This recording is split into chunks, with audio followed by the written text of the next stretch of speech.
We're often told that economic inequality is a personal issue.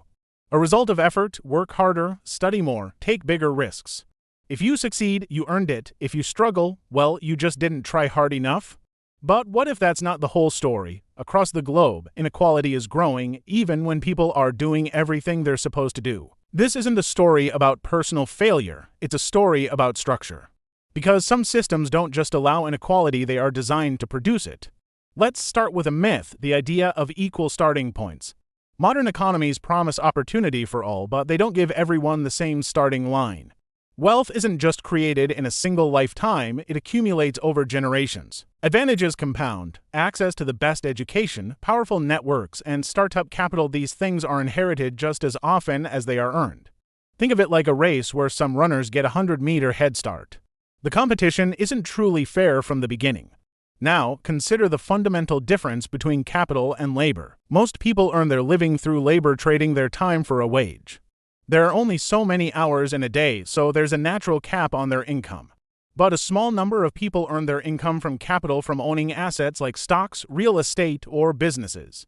Unlike labor, capital works for you 24/7, it grows, it compounds, and it isn't limited by time. This single difference creates a widening gap.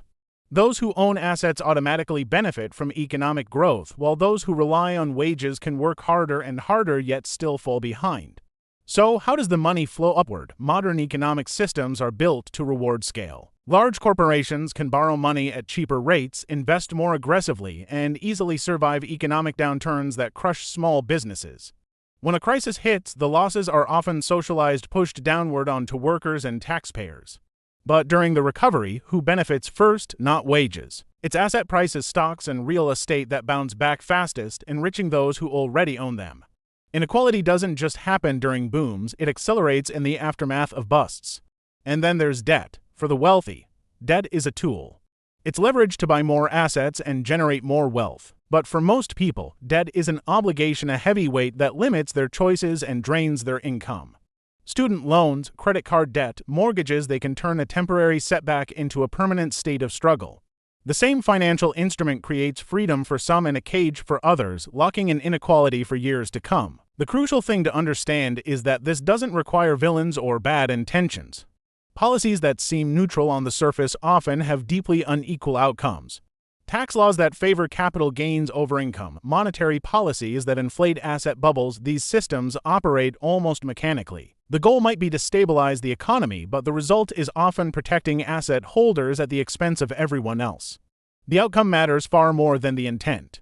Ultimately, economic inequality isn't an accident. It's not a reflection of laziness or a lack of talent, it is architecture.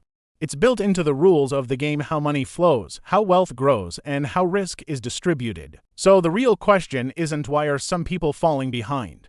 It's why is the system designed to keep putting them there.